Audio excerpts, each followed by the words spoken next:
आइए इससे थोड़ा रिलेटेड पहले कुछ इसका बैकग्राउंड समझते हैं। सबसे पहले तो इसको समझने के लिए ना इसका फॉर्मेट समझिए कि हम लोग किस बेस पे इसको समझेंगे। और बहुत ही अच्छा टॉपिक है यूनिफॉर्म सिविल कोड। पहले इसका अर्थ समझिए। समान का मतलब क्या होता है? नागरिक का मतलब क्या? मतलब जनता, लोग। और संहिता का मतलब क्या होता है? कानून। मतलब क्या कहता है कि जब सभी लोगों के लिए बराबर का कानून हो जाएगा उसे ही क्या कहेंगे? यूनिफॉर्म सिविल कोड कहेंगे। इसी के हिंदी से इसका डिफिनेशन निकाल सकते हैं। आराम से फिर से समझिए। जब सभी लोगों के लिए बराबर का कानून हो जाएगा उसी को हम लोग क्या कहेंगे? यूनिफॉर्म सिविल कोड कहेंगे। इतना तक समझने में दिक्कत नहीं है। अब समझिए कि इस टॉपिक को हम कैसे समझेंगे। तो सबसे पहले मतलब फॉर्मेट बता रहे हैं कि इस टॉपिक को हम लोग कैसे समझेंगे। हिंदी में इसको कहेंगे प्रारूप। पढ़ लेते हैं। सबसे पहले हम लोग परिचय देखेंगे, मतलब इंट्रोडक्शन समझेंगे। और इंट्रोडक्शन की दो चीज का समझेंगे। सबसे पहले हम लोग संविधान का और उसके बाद डीपीएसपी का, मतलब राज्य के नीति निदेशक तत्व, है ना। इसको इंग्लिश में कहेंगे direct principle of state policy. जब लिखवाएंगे वो टर्म हम लिखवा देंगे, ठीक है। तो सबसे पहले क्या समझेंगे? पहला वार में एकदम परिचय कि हाँ भाई संविधान का जो भाग है 4 डीपीएसपी जिसमें राज्य के नीति निदेशक तक, इसमें आर्टिकल 44 जहाँ पे यूसीसी का वर्णन है, यहाँ तक पहुँचने के लिए हम लोग कुछ और देख लेंगे, है ना। उसके बाद हम लोग क्या करेंगे? तो यूसीसी का मेन बॉडी पढ़ेंगे। मेन बॉडी मतलब जो उसका मुख्य भाग हम लोग क्या पढ़ने वाले हैं? यूसीसी, यूनिफॉर्म सिविल कोड, समान नागरिक संहिता। देखिए हम यूसीसी वर्ड यूज करेंगे क्योंकि बोलने में आसान होता है। जब यूसीसी बोले मतलब किस चीज के बारे में हम बात कर रहे हैं? समान नागरिक संहिता, मतलब सभी लोगों के लिए जब बराबर का कानून आ जाएगा उसी के बारे में हम बात कर रहे हैं। उसी को इंग्लिश में क्या कहते हैं? Uniform civil code. और उसी को शॉर्ट फॉर्म में क्या कहेंगे? यूसीसी। मेन बॉडी पढ़ने के बाद हम लोग पक्ष में तर्क देखेंगे, मतलब इसको लागू क्यों किया जाना चाहिए, मतलब इसको लागू करने से देश में क्या क्या लाभ होगा। और विपक्ष में तर्क देखेंगे कि इसको लागू क्यों नहीं किया जाना चाहिए। और लास्ट में कंक्लूजन, निष्कर्ष देख लेंगे कि हाँ भाई एक अच्छा स्टूडेंट होने के नाते हम कुछ पॉजिटिव पॉइंट को भी लेके चलेंगे, कुछ निगेटिव पॉइंट को भी लेके चलेंगे और वर्तमान परिदृश्य में दिखाएंगे कि हाँ भाई भारत में अगर इसको लागू करते हैं तो इससे क्या क्या संभावनाएं उत्पन्न हो सकती है। तो सबसे पहले फॉर्मेट रटो तो जल्दी से। सबसे पहले क्या पढ़ेंगे हम लोग? परिचय में सबसे पहले किसका? उसके बाद क्या पढ़ेंगे? Main body. मेन बॉडी में किसको लेकर के? उसके बाद यूसीसी के, उसके बाद जल्दी से एक हेडिंग बनाओ, यूसीसी। अच्छा, हेडिंग बनाने से पहले एक चीज और देख लीजिए कि ये टॉपिक इतना चर्चा में क्यों रहता है। पिछले साल भी चर्चा में था, उसके पिछले साल भी चर्चा में था, 2019 में भी चर्चा में था, आने वाला इलेक्शन 2024 है उसमें भी चर्चा में है। ऐसा अनुमान लगाया जा रहा है कि 2024 है ना, अरे यार 2024 इलेक्शन आने वाला है और इस बार जो भी प्रधानमंत्री बनेंगे कब तक रहेंगे? 29 तक। तो ऐसा संभावना व्यक्त हो रहा है, जैसा अभी सबका पोल आ रहा है, एग्जिट पोल आता है ना न्यूज वाले का, तो ऐसा अनुमान है कि फिर से कौन आने वाले हैं सत्ता में? मोदी जी। फिर से कौन आने वाले हैं? मोदी जी।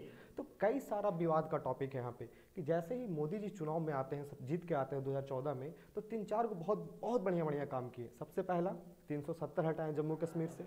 राम मंदिर पर बहुत साल से विवाद, देखिए 1992 में रथ यात्रा निकला था और अभी तक उसका क्या चल रहा था? मामला चल रहा था राम मंदिर के निर्माण के फैसला को। ट्रिपल तलाक, जो मुस्लिम महिलाओं, क्या हुआ? ट्रिपल तलाक, जो मुस्लिम महिलाओं के साथ उत्पीड़न का सामना कर रही थी ना कि तलाक तलाक तलाक, ले भाई हो गया तलाक, ट्रिपल तलाक भी खत्म। तो कई बड़े अहम फैसले लिए। तो ऐसा अनुमान लगाया जा रहा है, कुछ विशेषज्ञ जो पॉलिटिकल साइंस राजनीतिक विज्ञान को ऐसा कह रहे हैं कि अगर इस बार मोदी जी चुनाव जीत के आते हैं तो यूनिफॉर्म सिविल कोड को क्या करेंगे? लागू करेंगे। वर्तमान में भारत का एकमात्र ऐसा राज्य है गोवा जहां पे क्या लागू है? यूनिफॉर्म सिविल कोड लागू है। और वहां पे हम लोग यूनिफॉर्म सिविल कोड नहीं लागू किए हैं। वहां क्या था ना कि जब भारत आज़ाद हुआ 1947 में, इतना तो पता है, लेकिन सबसे लास्ट में हमको छोड़ के गया है कौन? 1961 में पुर्तगाल। कहाँ से? गोवा से। तो जब ये गोवा में रह रहे थे तो वहाँ पे पोर्चुगियन सिविल कोड बोला जाता है उसको इंग्लिश में, उसी का नाम बदल करके समान नागरिक संहिता रख दिया गया। मतलब जो पुर्तगाल लोग के लिए कानून था उसी का नाम क्या बदल दिए हैं, समान नागरिक संहिता। तो 1962 से ही आप देखिएगा तो गोवा में समान नागरिक संहिता लागू है। और इसीलिए भारत सरकार देखती क्या है कि गोवा में आप देखिए तो गोवा में डेवलपमेंट देखिए एकदम छोटा सा, आप देखिएगा ये वाले साइड में एकदम छोटा सा राज्य है, एकदम छोटा सा राज्य है, वो बहुत आप देखिएगा डेवलप है। वहाँ आप जाइएगा तो आप वहाँ पे बीच पे चले जाइए, आपको अगर आप ड्रिंक करते हो, शराब वराब पीते हो तो आपको नन टैक्स देने की जरूरत नहीं है, भरदम पी के नशा में सूझ जाओ, समझ रहे हैं कि नहीं। तो आप देखिएगा, हंसने की बात नहीं है, मजाक कर रहे हो तो कोई, तो वहाँ पे आप देखिएगा कई तरीके से डेवलपमेंट चल रही है। वहाँ पे जो भी लोग हैं, जैसे भारत क्या है, हेट्रोजीनियस सोसाइटी है, विजातीय समाज है, अलग अलग धर्म, जाति, लिंग, भाषा, समुदाय, संप्रदाय के लोग रहते हैं। क्या यहाँ पे आप गौर कीजिए कि कोई भी मुस्लिम को देखिए, हिंदू को देखिए, सिख को देखिए फिर से बोल रहे हैं, कोई अदरवाइज मत लीजिएगा क्योंकि टॉपिक की सेंसिटिव है, विवादित टॉपिक है, विवाद आपके मन में उठेगा ही उठेगा, क्योंकि हम बात किस पे कर रहे हैं, हिंदू मुस्लिम सिख ईसाई, है कि नहीं। तो इस पे विवाद उठेगा, जो भी विवाद उठेगा पर्सनली क्वेश्चन पूछिएगा। देखिए सबसे पहला चीज है कि भारत में हिंदू, मुस्लिम, सिख, ईसाई सब अलग अलग धर्म है, सब अलग अलग धर्म है। क्या जिस रीति रिवाज से हिंदू धर्म की महिला या पुरुष का शादी विवाह होता है, उस रीति रिवाज से मुस्लिम की महिलाओं का होता है, मुस्लिम के पुरुष का होता है, नहीं होता है। क्या जिस तरीके से हिंदू अपनी पत्नी को या हिंदू महिला अपने पुरुष को डिवोर्स देती है, मतलब तलाक देती है, सेम वही प्रोसेस मुस्लिम में है क्या, सेम वही प्रोसेस क्रिश्चियन में है क्या, नहीं। तो क्या आप कह सकते हो कि भारत में समान नागरिक संहिता है, नहीं। क्यों, क्योंकि हमारी महिलाएं, हमारे जो पुरुष हैं वो भी धर्म वाइज है, अलग अलग धर्म के लिए अलग अलग कानून। जैसे आप देखिए, लिखवाएंगे बाद में यार, पहले समझ लो।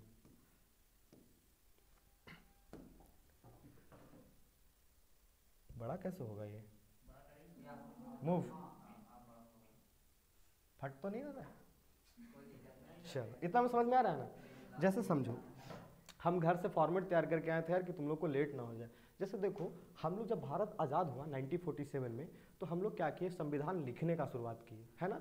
तो जब संविधान लिखा जा रहा था, जब संविधान सभा की बैठक चल रही थी, तो वहाँ पे भीमराव अम्बेडकर का पक्ष था कि देखिए ना, यूनिफॉर्म सिविल कोड जो है, समान नागरिक संहिता कहीं ना कहीं अच्छा चीज़ नहीं है जी, कि जब सब इक्वालिटी की भावना आ जाएगी, समानता की भावना आ जाएगी, पुरुष में भी और स्त्री में भी, धर्म में भी, मतलब हिंदू धर्म, मुस्लिम धर्म, सिख, ईसाई, बौद्ध, जैन, पारसी, हाँ मतलब सब। बीच में मत बोलिए प्लीज़, मत बोलिए, बोलने के लिए कहेंगे गड़बड़ा जाएंगे सब, मतलब जो भी रट के आए भूल जाएंगे। समझिए कि जो भी क्या कहाँ पे बता रहे थे, क्या बता रहे थे, हाँ जो भी धर्म के लोग हैं, हिंदू, मुस्लिम, सिख, ईसाई, अगर यूसीसी लागू हो जाएगा तो सभी तो बराबर के फॉर्मेट में हम लोग देखेंगे ना, मतलब हिंदू को भी उसी दृश्य से, मुस्लिम महिलाओं को भी, ईसाई महिलाओं को भी, हम बताएंगे कि क्या क्या समस्या है, कहाँ कहाँ समस्या है, क्यों हमको ये लागू करना चाहिए, समझ गए कि नहीं। तो आप क्या देखिएगा, पर्सनल लॉ चल रहा है, पर्सनल लॉ। पर्सनल लॉ क्या है, तो आप याद नाम रखिएगा, भीमराव अंबेडकर।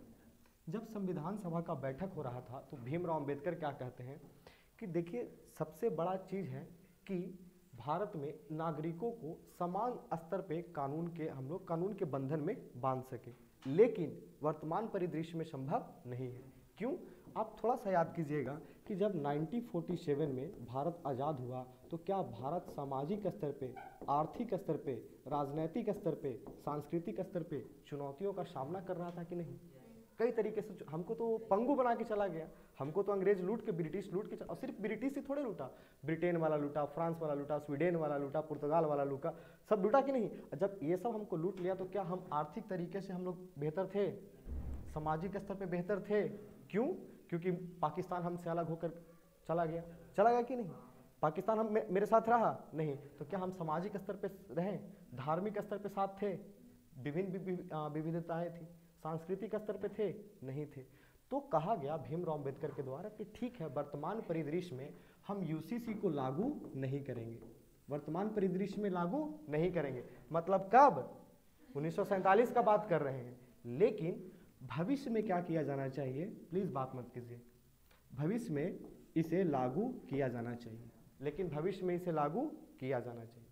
भीमराव अम्बेडकर का क्या मत रहा यूसीसी को लेकर कि वर्तमान परिदृश्य में इसे लागू नहीं किया जाना चाहिए, लेकिन भविष्य में इसे लागू किया जाना चाहिए। और यूसीसी को लेकर के भीमराव अंबेडकर जो संविधान सभा के प्रारूप समिति के अध्यक्ष थे, मतलब कह सकते हैं कि हेड ऑफ चेयरपर्सन थे, मतलब चेयरपर्सन थे वो, उनका यह जब मानना था कि यूसीसी को लागू होना चाहिए, तो क्या हम उनकी भावना से नहीं समझ सकते हैं कि क्या उनका कहना सच था या गलत था।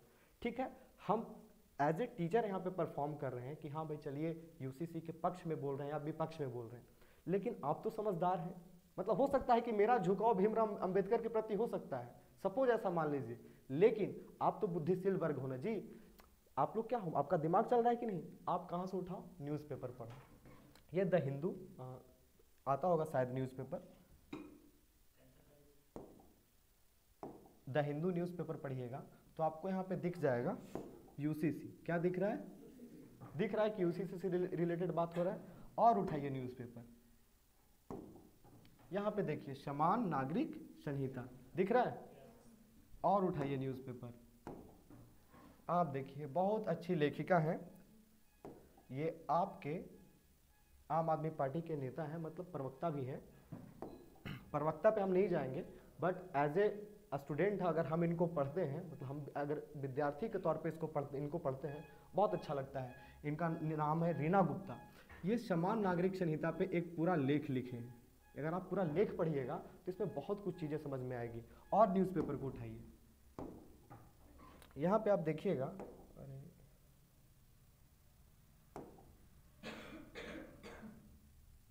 क्या लिखा हुआ है, थोड़ा सा इसको अच्छे से पढ़िएगा। समान नागरिक संहिता के विरोध में All India Muslim Personal Law Board, Muslim Personal Law Board, ठीक है, मुस्लिम पर्सनल लॉ बोर्ड किसके विरोध में है, यूनिफॉर्म सिविल कोड के विरोध में। मतलब हम कह सकते हैं न्यूज़पेपर के अनुसार से कि यूनिफॉर्म सिविल कोड को लेकर के कुछ जो मतलब भारत की जनता है इसके पक्ष में है और कुछ विपक्ष में है। तो सवाल तो उठेगा कि भाई हम इसको जब पढ़ रहे हैं तो किस नज़र से देखते हैं। तो थोड़ा सा बैकग्राउंड समझ में आया कि यूनिफॉर्म सिविल कोड क्या है। सबसे पहला चीज़ 3-4 लाइन में याद रखिए कि यह सभी नागरिकों को क्या करेगा, समान तरीके का, हाँ, समानता लाने का काम करेगा। और यही नहीं कि यह सिर्फ धार्मिक समानता लाएगा, यह जेंडर इक्वालिटी लाने का काम करेगा। अभी हमारे पास कौन सा समानता है, धार्मिक समानता, मतलब हम हिंदू हैं तो हम अपने धर्म से शादी कर सकते हैं, मतलब धर्म के अनुसार। जैसे मेरा तो रीति रिवाज है कि 7 गो फेरा लेंगे, तो उस सबसे प्रोसेस होगा कि शादी की नहीं, आराम से होगा। लेकिन क्या मुस्लिम उस प्रोसेस है, नहीं। लेकिन अगर जब एक कानून को आप लाइएगा तो सभी जो मुस्लिम हो, सिख हो, हिंदू हो, सभी लोग आपस में क्या करेंगे, जुड़ेंगे और सभी लोग को हम बराबर देखेंगे। और धार्मिक स्तर पे तो हम बराबर देखेंगे ही देखेंगे, लेकिन जेंडर स्तर पे भी क्या होगा, मतलब इक्वालिटी आएगी, समानता आएगी। मतलब महिलाओं को और पुरुषों को साथ में लेकर आगे बढ़ेंगे, तब हमारा क्या होगा, समावेशी विकास संभव हो सकेगा। समावेशी विकास समझ रहे हैं, सम का मतलब क्या, बराबर, सम का मतलब बराबर। जब सभी लोगों का बराबर विकास होता है तो उसे ही क्या कहते हैं, समावेशी विकास। थोड़ा बैकग्राउंड समझ में आया यूसीसी क्या है। अब आइए इसका फॉर्मेट में, जहाँ पे आप लोग लिखने की कोशिश कर रहे थे, समझ में आएगा कैसे लिखिएगा। सबसे पहले फॉर्मेट लिखिएगा, पहला पॉइंट दे करके परिचय, और परिचय 2 चीज़ का देंगे, संविधान और डीपीएसपी, हाँ। और उसके बाद इसका मेन बॉडी देखेंगे, उसके बाद पक्ष में तर्क, विपक्ष में तर्क, और लास्ट में हमारा कंक्लूजन। जल्दी से छापिए इसको, हम 20 सेकेंड का मौका दे रहे हैं और हम गिन रहे हैं। इसको इंग्लिश में लिख लीजिएगा, direct principle of state policy.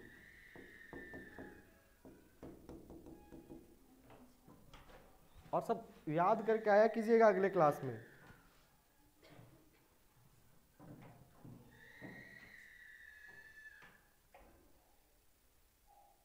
आप लोग सदा कॉपी नहीं यूज कर रहे हो, मेरा दिल दुखा देते हो यार तुम लोग।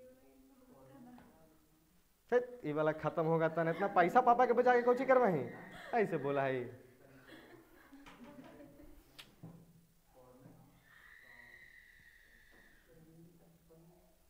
फॉर्मेट का मतलब हुआ होता है प्रारूप, मतलब जो चीज़ हम पढ़ रहे हैं उसको किस फॉर्मेट में हम पढ़ेंगे। तो सबसे पहले परिचय देखेंगे, फिर मेन बॉडी, फिर पक्ष विपक्ष, फिर निष्कर्ष।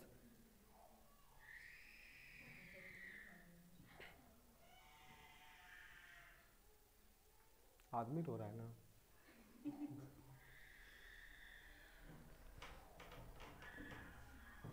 जल्दी से छापिए, 10 सेकंड हो गया। और प्रारूप हम पूछेंगे एकदम, जो छाप लिया हमको नहीं देखेगा, हम क्वेश्चन पूछेंगे तुरंत कि हाँ भाई कैसे कैसे प्रारूप इसका लिखे हैं।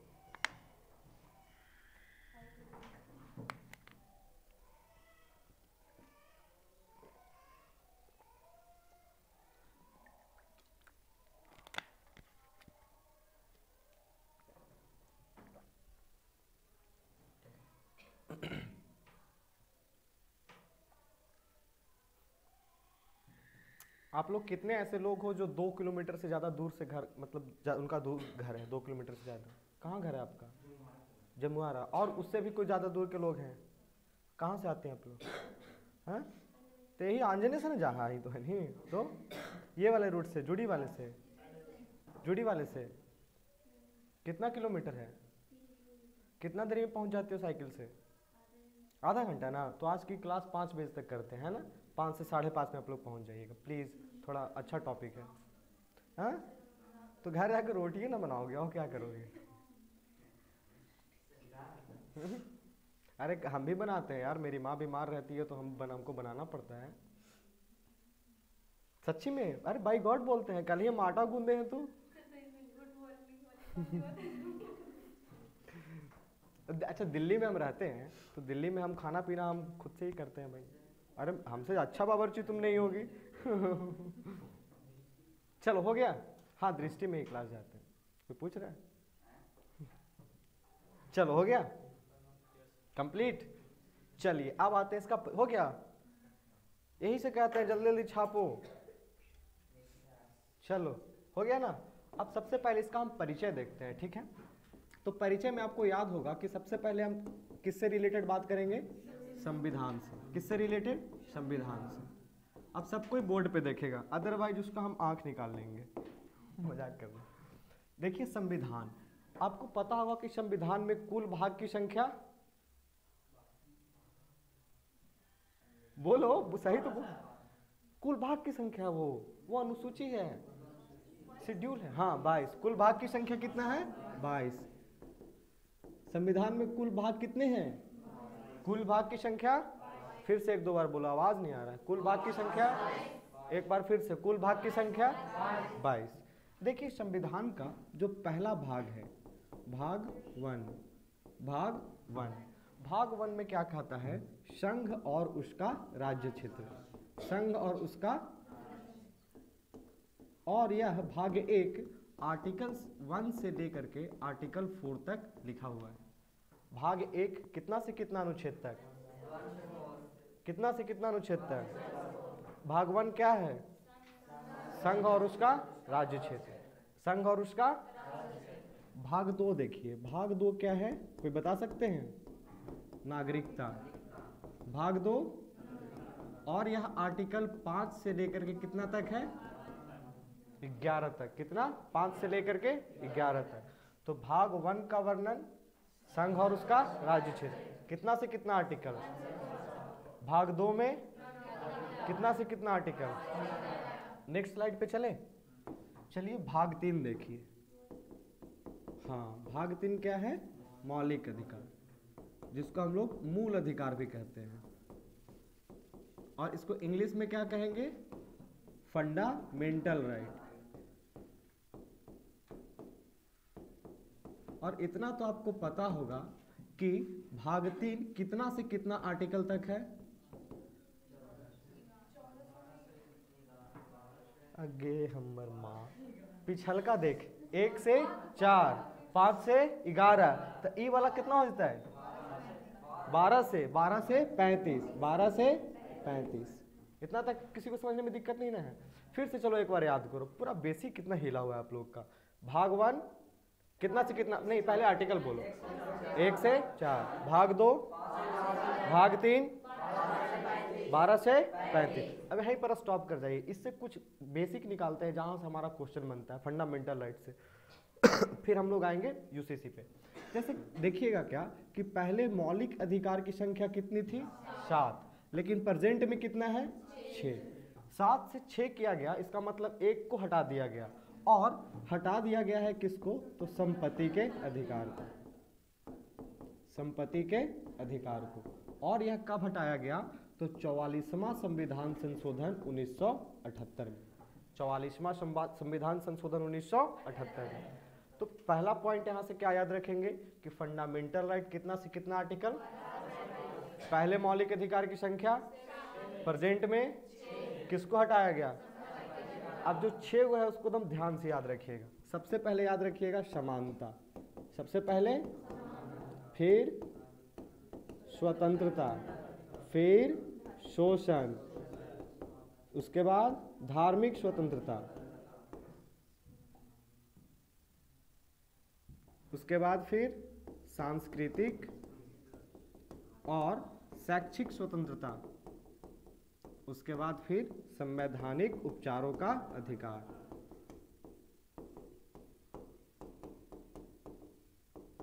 संवैधानिक उपचारों का अधिकार।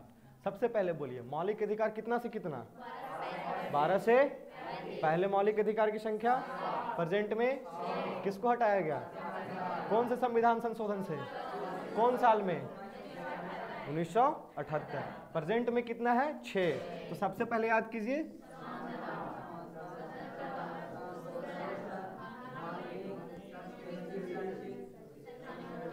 अच्छा मेरा, एक मिनट, मेरा नाम किसको किसको पता है, क्या नाम है, शुभम, आपको कैसे पता, अच्छा बता, अच्छा हमको पहले जानते हैं, कैसे, अच्छा संभव मत बताइए, पापा का नाम लेते डर जाते हैं यार, क्या बोल लेती हो।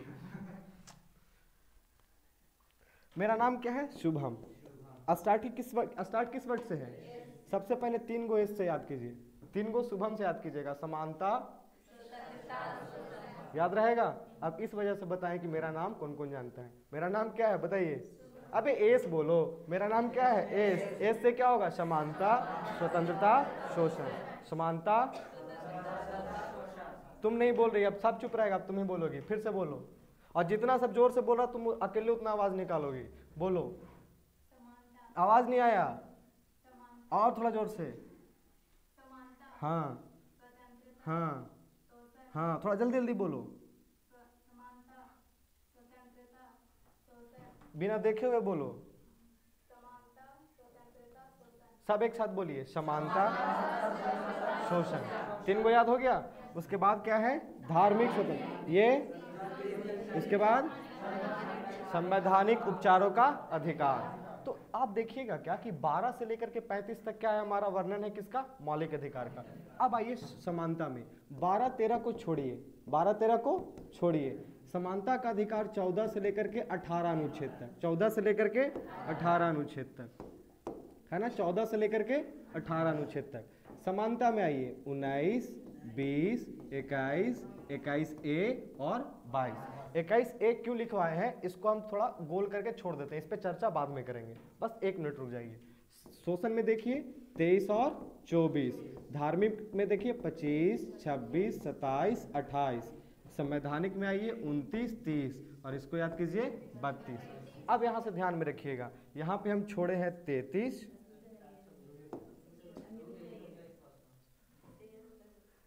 पता नहीं टच हो जाता है तो कुछ का, अच्छा PDF बन रहा है इसका, अरे बनने दीजिए, काम ही आएगा।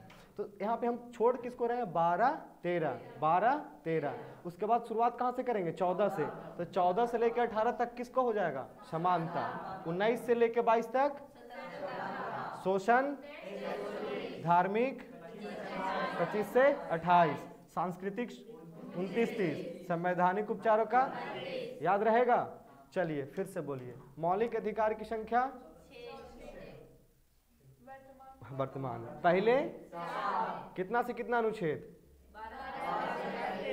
आपको पता है कि हमारा जो संविधान है वो कई सारे देश से लिया गया है ना।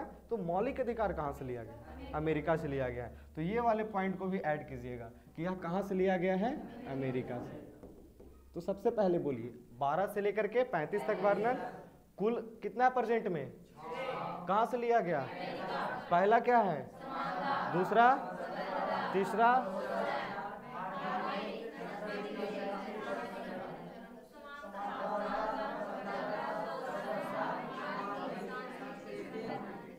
एक उधर कह रहा है स्वतंत्रता तो इधर से कह रहा है शोषण। अरे भाई वैसे राग बिगड़ जाएगा, थोड़ा बढ़िया से बोलिए, एक साथ बोलिए। समानता, स्वतंत्रता, धार्मिक, हाँ शोषण, धार्मिक, अनुच्छेद याद रहेगा। 14 से लेकर 18 कौन है? 19 से लेकर के 22 तक शोषण का, धार्मिक का, सांस्कृतिक और शैक्षिक का, और संवैधानिक उपचारों का। यहाँ पे हम एक घेरा लगा दिए हैं 21A, ठीक है ना। तो इसको जा करके आप घर पे पढ़िएगा, हम थोड़ा सा बस हिंट कर दे रहे हैं। एक संशोधन हुआ था 85th अमेंडमेंट 2001 या 2002 है शायद हम 2। इसमें क्या किया गया है, तो शिक्षा के अधिकार को क्या किया गया है, तो फंडामेंटल राइट में शामिल किया गया है। मतलब हमको एजुकेशन लेना मेरा क्या है। अच्छा आपको ये पता है कि अगर आपका कर्तव्य नहीं अधिकार है, वो फंडामेंटल ड्यूटीज का बात कर रहे हैं आप, 51A का बात कर रहे हैं, भाग 4A का, समझ गए ना, उसमें नहीं जाइए।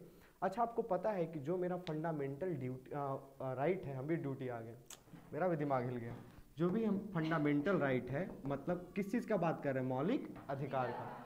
अगर मेरा कोई मौलिक अधिकार का क्या करे, हनन करे, मतलब जो हमको मौलिक अधिकार मिला हुआ है अगर उसको कोई तोड़ने का प्रयास करता है तो हम सीधा कहाँ अप्लाई कर सकते हैं, तो आर्टिकल 226 के तहत हाई कोर्ट में जाके अपील कर सकते हैं, या आर्टिकल 32 के तहत सुप्रीम कोर्ट में जाकर के अपील कर सकते हैं। मतलब कहने का अर्थ है कि जो आपका आर्टिकल 12 से लेकर के 35 तक है, 12 से लेकर के कितना तक, 12 से लेकर के, अगर वो अधिकार को कोई तोड़ने का प्रयास करेगा तो आप सीधा कहाँ अप्लाई कीजिएगा, हाई कोर्ट नहीं तो सुप्रीम कोर्ट। अगर हम हाई कोर्ट में अपील करेंगे तो कितना आर्टिकल, और सुप्रीम कोर्ट में, हाई कोर्ट में, सुप्रीम कोर्ट में, और सुप्रीम कोर्ट या हाई कोर्ट क्या करेगा, तो 5 प्रकार का रीट जारी करेगा, और यही रीट जारी करके आपके फंडामेंटल राइट को बचाने का प्रयास करेगा। यहां तक समझने में कोई दिक्कत नहीं। चलिए थोड़ा सा रिकॉल कर लीजिए, मौलिक अधिकार की संख्या, मौलिक अधिकार की संख्या 12 से 35। हम तो सोचते थे कि हम ही पागल है, मेरे साथ आप ही हैं। आर्टिकल कहां से कहां तक, पहले मौलिक अधिकार प्रेजेंट में किसको हटाया गया, कब, 1978। कौन सा संशोधन, पहला मौलिक अधिकार, दूसरा, तीसरा, चौथा, पांचवा, छठा। अच्छा अब बारी बारी से एकदम बताइएगा, आप बताइए आर्टिकल 19 क्या है, आर्टिकल 19, हाँ ये लो, हाँ व्हाइट शर्ट, अनुच्छेद 19 क्या है, गेस कीजिए ना। सबसे पहले क्या है, समानता, फिर क्या है, स्वतंत्रता। तो 14 से 18 क्या हो गया, समानता, तो 19 से किसको जोड़ने लगेंगे, स्वतंत्रता, स्वतंत्रता का अधिकार था। आर्टिकल 19 में क्या, स्वतंत्रता का अधिकार। आप बताइएगा छोटी, आप बताइए आर्टिकल 33 क्या है। हे भगवान, अभी बताइए नहीं कर लिए 33, 32 तक तो ही बताए हैं आपको। हम क्या बोले थे कि हमको छोड़ना क्या क्या है, 12-13 को क्या करना है, छोड़ना है। यहाँ से 31 को छोड़ना है, और 33, 34 और 35 को छोड़ना है। बाकी हम लोग इसमें रखेंगे। इसमें याद रहेगा कि नहीं, इसको लिखना है, पूछिए क्वेश्चन, पूछिए क्वेश्चन पूछना है क्या। अरे यार फिर हमसे गलत हो गया, लिखना चाहिएगा इसको। अच्छा हम कहाँ तक लिखवाए हैं ये बताइए तो, निष्कर्ष। अच्छा चलिए पहले समझ लीजिए फिर लिखवाते हैं। भाग 3 समझने में कोई दिक्कत नहीं ना है। अब आप आइए भाग 4 में, जहां पे क्या चीज मिलेगा आपको, यूसीसी, यूनिफॉर्म सिविल कोड, ठीक है ना। अब आइए भाग 4। भाग 4 क्या है हमारा, तो DPSP, direct principle of state policy, Hindi में इसको क्या कहते हैं, राज्य के नीति निदेशक तत्व। और यह कहां से लिया गया है, आयरलैंड से। मौलिक अधिकार सब लिखवा देंगे, ए बाबू, ए भैया।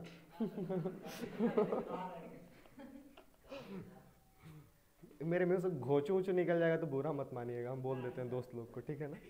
तो ये कहां से लिया गया है, आयरलैंड से। मौलिक अधिकार कहां से लिया गया था, मौलिक अधिकार, आप लोग को होम असाइनमेंट है कि पता करके आइएगा कि नागरिकता कहां से ली है। पहले क्यों बताएं, सबसे पहले आयरलैंड, सबसे पहले क्या याद रखेंगे, आयरलैंड। और यह कितना से कितना आर्टिकल तक है, तो आर्टिकल 36 से लेकर के 51 तक, आर्टिकल 36 से लेकर के 51 का में नहीं जाइएगा, क्योंकि 51 क्या है हमारा, एफडी है, फंडामेंटल ड्यूटीज, मौलिक कर्तव्य है ना। भाग 5 में जाइएगा तो आपको क्या मिलेगा, संघ के बारे में वर्णन है ना, जो 52 से लेकर के 151 तक, 52 से लेकर के 151 तक। उसके बाद भाग 6 में चले जाइएगा, ये क्या हो गया,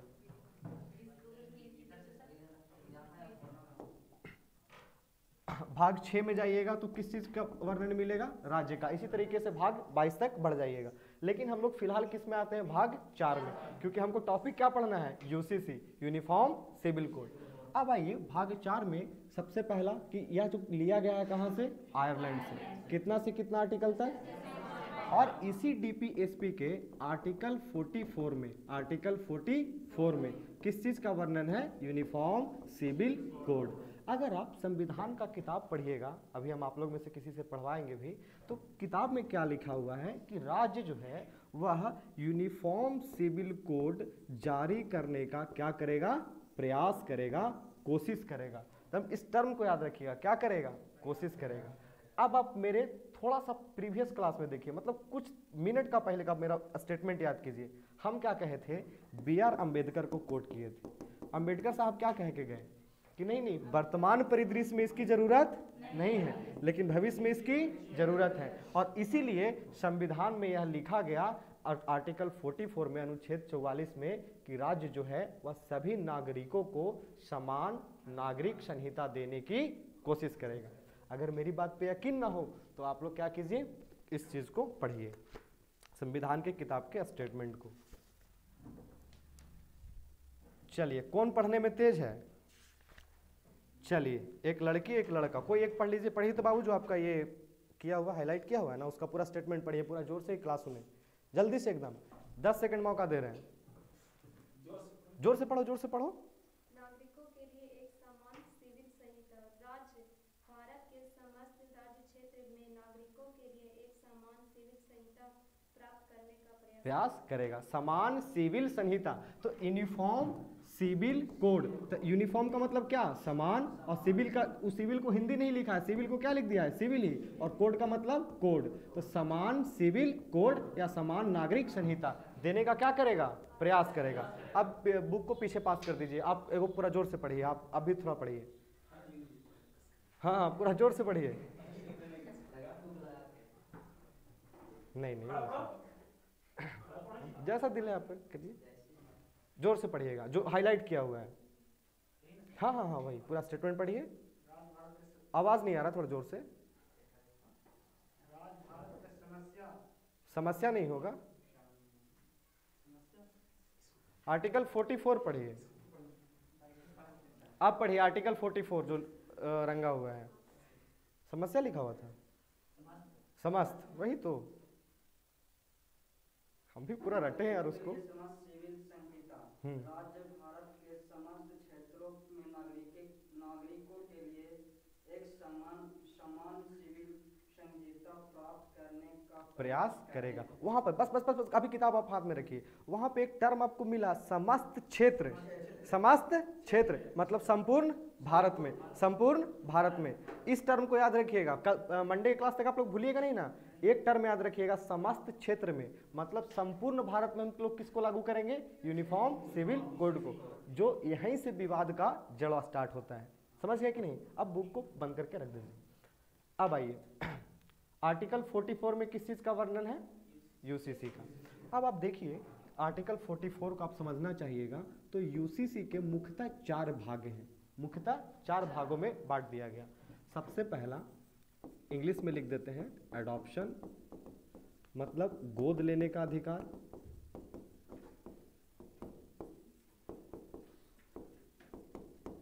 सेकंड में आप देखिए मैरिज, विवाह का अधिकार, डिवोर्स, तलाक के लिए आपका क्या अधिकार है, और एक कहते हैं सक्सेशन, या इसको इंग्लिश में एक और वर्ड यूज करते हैं इनहेरिटेंस, जिसको हम लोग कहते हैं उत्तराधिकार का अधिकार। या फिर संपत्ति का अधिकार कह सकते हैं। जैसे अभी आप देखिए कि क्या आपको आपका जब ब्याह शादी हो जाए आप लोग का, तो आपके जो संपत्ति है उसमें आप खुद चाहिएगा कि आपका भाई ले ले, आप नहीं ले पाते हैं। लेकिन क्या सभी महिलाएं ऐसा सोच सकती हैं कि हम अपने भाई को दे दें, अपने नहीं रखें? नहीं ना, ऐसा सोच सकती है? नहीं। मतलब आपका दिल अच्छा इसलिए अपने भाई को दे दिया, लेकिन सबका तो दिल अच्छा नहीं ना है। तो क्या करेगा, उसके पास ऐसा एक अधिकार होना चाहिए जिससे वह अपना उत्तराधिकार को संभाल सके। जैसे एग्जाम्पल के तौर पे एक मान लिया जाए कोई आदमी है, मुस्कुरा रहा है ना कोई आदमी है, ठीक है, इसके पास कोई पुत्र, मतलब कोई पुत्र उत्र नहीं, इसके पास पुत्री ही है, ठीक है। तो क्या वो अपना अधिकार जब उसका पास पुत्र नहीं है तो क्या पुत्री को नहीं दे सकता है? अपनी बेटी को दे सकता है कि नहीं? आराम से दे सकता है। तो ये सारे अधिकार किस में आ जाते हैं? हाँ, उत्तराधिकार के अधिकार में। तो यूनिफॉर्म सिविल कोड के मुख्यतः कितने विषय हैं? 4 विषय। मुख्यतः कितने विषय हैं? समान नागरिक संहिता अर्थात आर्टिकल 44 में मुख्यतः कितने विषय को शामिल किया जाएगा? सबसे पहला विवाह का अधिकार, ऐसे मत बोलो, जोर से बोलो। सबसे पहला गोद लेने का अधिकार, फिर एक बार इंग्लिश में बोलो, एडॉप्शन, मैरिज, डिवोर्स, सक्सेशन या इनहेरिटेंस। सक्सेशन, आगे मेरी माँ, ऐसे बोलो, सक्सेशन या इनहेरिटेंस। सक्सेशन या इनहेरिटेंस। इंग्लिश वाला वर्ड याद करके रखा कीजिएगा। तो यूसीसी में मुख्यतः कितने विषय? सबसे पहला गोद लेने का, सबसे पहला, फिर सबसे पहले विवाह, तलाक, गोद लेने का, उत्तराधिकार। अरे मतलब वही आगे पीछे कर लो ना यार, आगे पीछे होगा तो फिर वहाँ माइंड सेट हो जाता है। आप देखते हैं कि या सही लिख रहे हैं ना किया क्या, ऐसे छुआ ऐसे चलिए, इतना तक समझने में किसी को दिक्कत है? यहाँ तक सब एक बार रिकॉल कर लें, थोड़ा इधर उधर हो गया है। चलिए जल्दी से एकदम रिकॉल कीजिए। तो सबसे पहले हम लोग क्या पढ़े थे? भाग 1। सबसे पहले भाग 1। भाग 1 में क्या है? भाग 1 में, भाग 2 में, भाग 1 कितना से कितना आर्टिकल? भाग 2 नागरिकता कहाँ से उठाया गया? ब्रिटेन से। उसके बाद हम लोग क्या पढ़े हैं? भाग 3 कितना से कितना आर्टिकल? कहाँ से लिया गया? पहले मौलिक अधिकार, अब किसको हटाया गया? कब? कौन सा संविधान संशोधन? 6 में पहला मौलिक अधिकार, दूसरा, तीसरा, आराम आराम से, गाँव में मत लगिए, राम रहीम राम रहीम, आराम से। फिर धार्मिक, फिर समानता कितना से कितना आर्टिकल? स्वतंत्रता 19, 20, 21, 21A और 22। 21A क्या है? शिक्षा का अधिकार। शिक्षा का अधिकार को मौलिक अधिकार में कब शामिल किया गया? 2002। कैमा संविधान संशोधन 85 में। अब आइए तीसरा शोषण का अधिकार कितना से कितना आर्टिकल? 24। धार्मिक स्वतंत्रता, सांस्कृतिक स्वतंत्रता, संवैधानिक उपचारों का अधिकार। अब आप समझिए, यूनिफॉर्म सिविल कोड में हमको 2 चीज का जरूरत पड़ेगा, ठीक है ना? उसको हम हाईलाइट करते हैं, इसलिए ये सब टर्म को हम बताएं। यूनिफॉर्म सिविल कोड में हमको 2 चीज का जरूरत पड़ेगा। आर्टिकल 25 से लेकर के कितना तक? 25 से लेकर के 25, 26, 27, 28 क्या है? 29, 30, 25, 26, 27, 28। सांस्कृतिक स्वतंत्रता,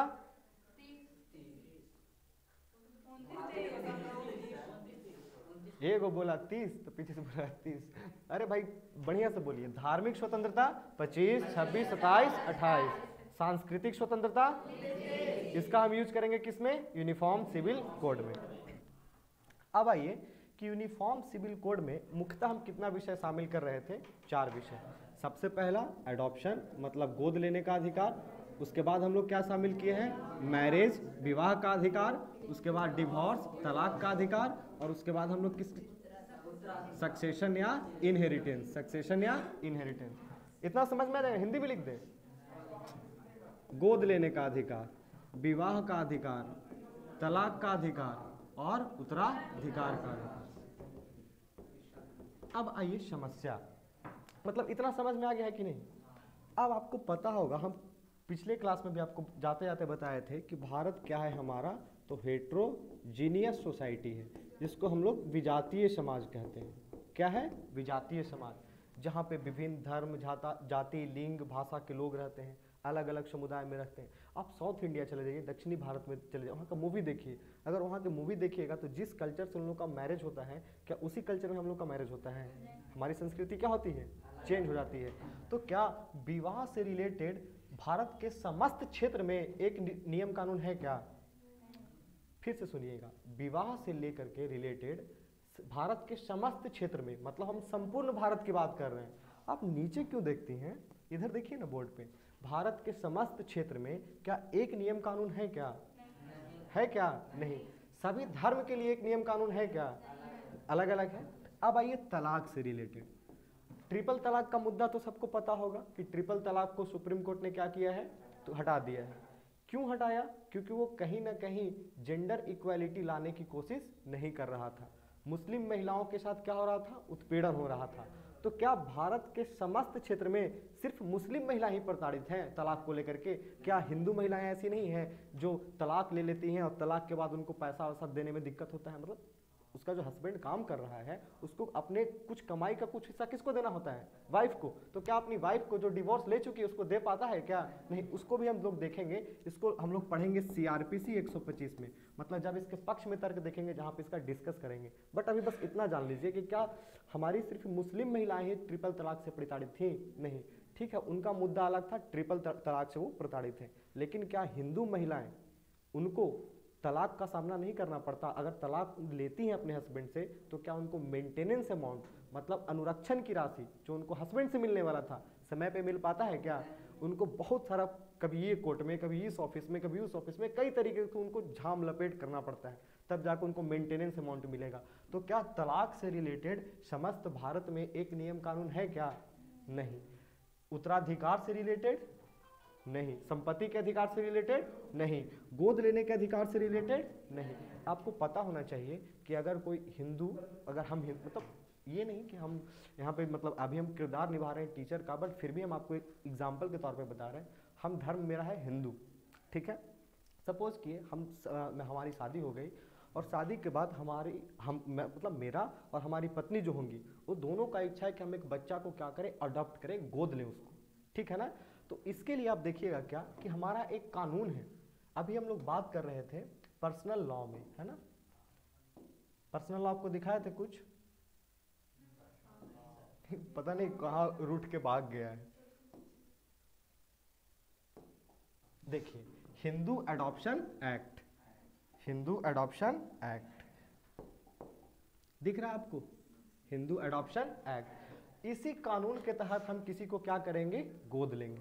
और गोद लेंगे ना, मान लो कि अगर बच्चा को हम गोद लिए तो हम और हमारी जो पत्नी होंगी वो क्या कहलाएंगी? तो माता और पिता। क्या कहलाएंगे? पेरेंट्स। क्या कहलाएंगे? पेरेंट्स। लेकिन अगर आप पढ़िएगा मुस्लिम धर्म के बारे में रिलेटेड, तो मुस्लिम धर्म की कोई भी महिला या पुरुष अगर किसी बच्चे को गोद लेंगे तो पेरेंट्स नहीं कहलाएंगे, क्या कहलाएंगे? गार्जियन। क्या कहलाएंगे? गार्जियन। मतलब इसको हिंदी में क्या कहेंगे? अभिभावक। क्या कहलाएंगे? अभिभावक। क्यों? क्योंकि वो कहते हैं, क्योंकि उनका शरीयत कानून, जो मुस्लिम का शरीयत कानून है, ये शरीयत कानून जो 1937 में आता है, वो क्या कहता है कि अगर कोई मुस्लिम महिलाएं या पुरुष अगर कोई बच्चा का गोद लेगा तो वो पेरेंट्स नहीं कहलाएगा भाई, क्या कहलाएगा? गार्जियन। क्यों? क्योंकि इनके अनुसार, मतलब इनके इस कानून के अनुसार ऐसा मानना है कि आप मतलब पेरेंट्स तभी कहलाइएगा जब हस्बैंड और वाइफ के बीच में फिजिकल अटैचमेंट बना हो और उससे बच्चा आया हो, तब क्या कहिएगा कि आप पेरेंट्स होंगे। अगर आप किसी को गोद लेंगे मतलब आप हस्बैंड वाइफ फिजिकल अटैचमेंट के बीच में नहीं आए हैं, तो आप क्या कहलाइएगा? गार्जियन। तो क्या मुस्लिम महिलाओं के साथ ये और मुस्लिम पुरुष के साथ क्या ये कानून अगर UCC आएगा तो क्या बराबरी का हक देगा या नहीं देगा? अभी हम हिंदू हैं, अगर हम किसी को गोद लेते हैं तो हम माता पिता कहलाएंगे, लेकिन अगर कोई मुस्लिम महिला, कोई मुस्लिम पुरुष अगर उसको गोद लेगा तो क्या वो माता पिता कहलाने लायक नहीं है? कहलाने लायक होना चाहिए। वो गार्जियन कैसे हो गया भाई? जब हम हिंदू में गार्जियन नहीं हो पा रहे हैं तो मुस्लिम में गार्जियन कैसे होगा? विवाद उठता है कि नहीं? तो क्या गोद लेने का जो अधिकार हम देख रहे थे, कहाँ चला गया वो? तो भी ढूंढने में टाइम लगेगा। चलिए नेक्स्ट स्लाइड पे चल लेते हैं। जो गोद लेने का अधिकार था उस पे हम देख रहे थे, तो क्या भारत के समस्त क्षेत्र में एक जैसा है क्या? विवाह का जो था, मतलब मैरिज का जो था, वो सब पूरे भारत में एक समान था क्या? तलाक का, विवाह का, तलाक का, उत्तराधिकार का, विवाह का, तलाक का, गोद लेने का, नहीं ना। अब बताइए कि इसके लिए हम लोगों को कानून बनाया गया है, लेकिन संवैधानिक अनुसार से नहीं, पर्सनल लॉ। अभी हम लोग चर्चा किए थे ना इस पे, जिस पे हम लोग देखे थे शरीयत कानून। जैसे देख लीजिए, एक बार रिकॉल कर लीजिए इसको। हिंदू मैरिज एक्ट, इसी कानून के तहत हम लोग क्या करते हैं? विवाह हुआ करते हैं। Hindu Marriage Act, Hindu Succession act, succession मतलब क्या हुआ? गोद लेने का अधिकार, है ना। हिंदू एडॉप्शन एक्ट, ये तो गोद लेने का अधिकार, उत्तराधिकार का अधिकार, ये गोद लेने का अधिकार। मुस्लिम में आप चले जाइए, जैसे MPLB आपको न्यूज़पेपर में दिखाए थे ना, मुस्लिम पर्सनल लॉ बोर्ड, इसका क्या कर रहा है? विरोध कर रहा है। अभी आपको न्यूज़पेपर में दिखाए थे ना, याद है कि फिर से दिखा दें? तो मुस्लिम पर्सनल लॉ बोर्ड क्या कर रहा है? UCC का विरोध कर रहा है। इंडियन क्रिश्चियन मैरिज एक्ट, इसी मैरिज एक्ट के तहत आप देखिएगा क्या कि क्रिश्चियन लोग में क्या होता है? शादी होता है। तो इसी को क्या कहा गया? Personal law. तो जब संविधान सभा में बैठक चल रही थी तो भीमराव अंबेडकर कहते हैं ठीक है, वर्तमान परिदृश्य में तो UCC लागू नहीं कर सकते, लेकिन कोई ना कोई तो उपाय कीजिएगा कि सभी धर्म में क्या हो सके? एक समान स्थिति उत्पन्न हो सके। तो उन्होंने क्या किया? तो सबसे पहला कि हिंदू के लिए Hindu Marriage Act, Hindu Succession Act, Hindu Adoption Act. Line ही कट गया, क्या हुआ? ये नहीं चालू होगा? होगा ना।